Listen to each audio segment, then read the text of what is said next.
Sir అంటే ఎలక్షన్స్‌కి ముందు కళ్యాణ్ గారు 22 సీట్లు తీసుకున్నారు. అంటే మేము ముగ్గురం కలిసి వస్తున్నాము అని చెప్పేసి. ఆ సీట్లు ఇచ్చినప్పుడు కొంతమంది చాలా రకాలుగా కామెంట్‌లు చేశారు. అవును. ఇదేంటి ఎంత కష్టపడితే నువ్వు తీసుకొచ్చింది 22 సీట్లా? హ్మ్. సో చాలా రకాలుగా కామెంట్‌లు. ఆఫ్టర్ ఎలక్షన్స్ తర్వాత అండ్ అసల ఇప్పటి వరకు చరిత్రలో ఎక్కడ లేని విధంగా 100% స్ట్రైక్ రేట్‌తో ఆయన గెలిచారు. హ్మ్. సో జనాల కామెంట్లు ఇవన్నీ కూడా ఆయన ఫేస్ చేసుకుంటూ ఆ గెలుపు మీరు ఎలా చూస్తారంటే 2019లో చూసుకుంటే ఉన్న రెండిట్లో ఓడిపోయారు ఆయన. అవును. ఇప్పుడు చూసుకుంటే 100% స్ట్రైక్ రేట్. సో ఎక్కడ అంటే కళ్యాణ్ గారు గెలవడానికి ఇది మెయిన్ అనేలాగా మీరేమైనా అది ఆయన మొత్తం రాష్ట్రం మొత్తం ఆయన తిరిగిన ఇది ప్రజల నుంచి వచ్చినటువంటి ఒక బ్రహ్మాండమైన మార్పు అవన్నీ ఆయన ప్రతి మీటింగ్లో గమనించాడు. ఇది పవన్ గారి స్క్రిప్ట్, ఇది దేవుడి స్క్రిప్ట్ అంటే ఇదండి. ఆయన చూశాడు 21 అసెంబ్లీ 2 పార్లమెంటు స్ట్రైక్ రేటు 100%, మొత్తం ఢిల్లీ రాజకీయాలను కూడా కదిలించింది.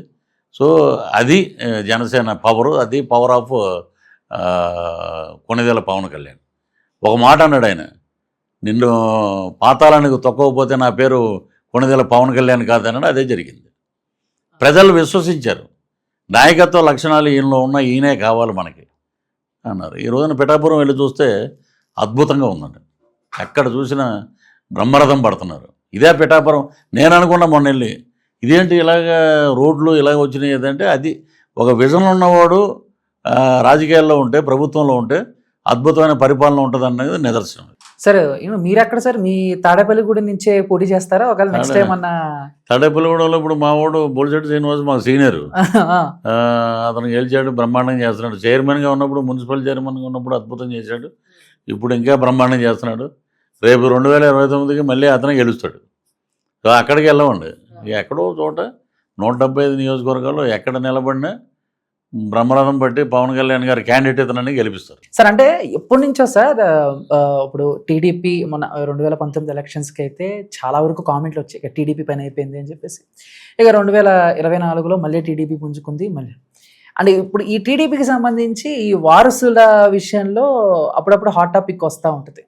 అండ్ టీడీపీకి నెక్స్ట్ వారసుడు లోకేష్ గారు అని, లేదు జూనియర్ ఎన్టీఆర్ గారే రావాలి అని చెప్పేసి. సో మీరు ఏం చెప్తారు? అంటే వింటూ ఉంటారు కదా మీరు కూడా.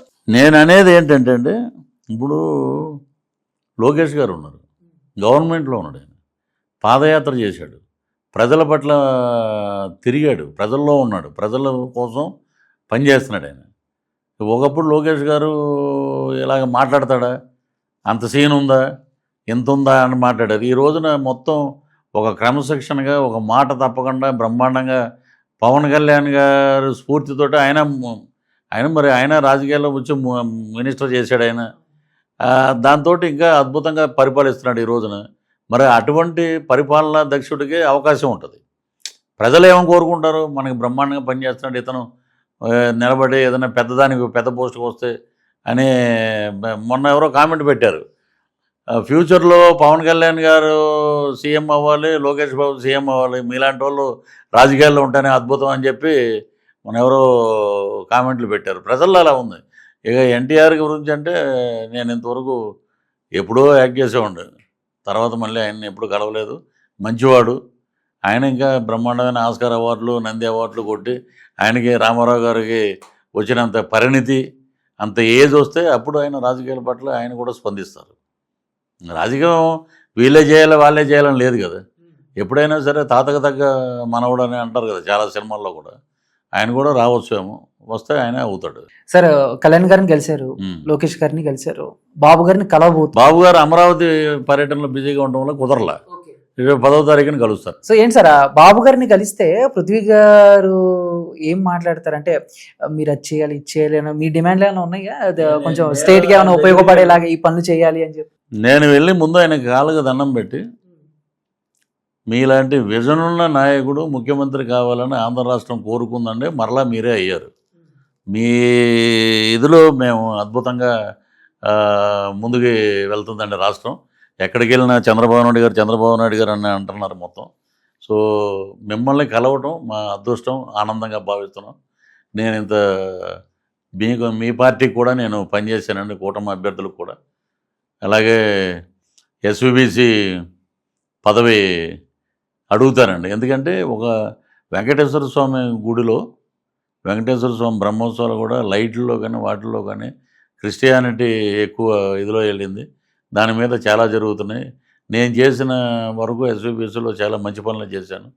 నన్ను ఇలా చేశారు కాబట్టి మీరు దయతెలిచి ఆ పోస్టు నాకు ఇస్తే, ఇచ్చినా ఇవ్వకపోయినా, ఇస్తే ఆస్కార్ అవార్డు అంటే ఇవ్వకపోతే నంది అవార్డు ఇస్తే ఏంటంటే మంచిని గౌరవించారు, ఇదిరా చంద్రబాబు గారు అని మేము చెప్పుకుంటాం గౌరవంగా. ఆంధ్ర రాష్ట్రం మొత్తం ప్రపంచం మొత్తం చెప్పుకుంటుంది అని వెళ్ళి ఆయనతో మాట్లాడి ఒక ఫోటో దిగి వచ్చేద్దాం అనేది. ఓకే సార్, రీసెంట్గా అలీ గారు ఒక చిన్న వీడియో ఒకటి రిలీజ్ చేశారు, చూసే ఉంటారు, ఇక రాజకీయాలకి దూరం అని చెప్పేసి. సో అంటే ఎలా ఏంటి సార్, రాజకీయాల్లో ఉండాలి అని అంటే కొంచెం పృథ్వీ గారి లాగా స్ట్రాంగ్ అవ్వాలి. ఎందుకంటే ఎన్ని వివాదాలు వచ్చినా ఎన్ని చేసినా స్టెప్ బై స్టెప్. కానీ ఆయన 2019 ఆ టైంలో కొంచెం వివాదం అయ్యారు. ఎక్కడో కళ్యాణ్ గారికి అలీ గారికి ఆ ఫ్రెండ్షిప్ అనేది ఎక్కడో బ్రేక్ అయిందని చెప్పేసి. బట్ ఇప్పుడు ఈ ఎలక్షన్స్ తర్వాత ఆయన వెంటనే ఒక వీడియో రిలీజ్ చేయటం, నేను ఇంకా రాజకీయాలకు దూరం అని చెప్పేసి. సో మళ్ళీ కలిసారా ఎప్పుడైనా అలీ గారిని? నేను ఎప్పుడు మామూలు కనపడితే భయ్యా ఎలా ఉన్నావు భయ్యా అని అంటే మాట్లాడతాం. అది కూడా 1 year అయిందండి మాట్లాడి. సో ఆ మధ్య ఒక సినిమా ఒకటి సొంతంగా సినిమా చేశాడు 2 ఏళ్ల క్రితం, దాంట్లో యాక్ట్ చేశాను నేను. సో అంతే, మా మధ్య అక్కడ రాజకీయాల గురించి డిస్కషన్ ఉండదు. ఆయన వైసీపీ, నేను అక్కడి నుంచి బయటకు వచ్చాం, ఇలా జరిగింది అలా జరిగింది అని ఆయనకి తెలుసు. వాళ్ళంతా ఇలా ప్లాన్ చేసి నిన్ను బయటికి పంపారని తెలుసు. అంతే మా మధ్య డిస్కషన్ జరిగేది. సో అతను కొంచెం సున్నితమైన మనస్కుడు, మధ్యలో వెళ్ళాడటు. ఇప్పుడు మాలాగే వెళ్ళాడంటే కొంచెం గట్టిగా ఎదురుపడి మాటలని ఎందుకులే పోయి మనకెందుకు అని ఇదిలో ఉండి మరి ఆ వీడియో నేను చూడలేదు. చాలామంది చెప్పారు ఇలా మళ్ళీ నేను ఓటు వరకే వేయగలుగుతాను, నేను మిగతా వాటికి నేను వెళ్ళనన్నారు. సో ఆయన వ్యక్తిగత అభిప్రాయం.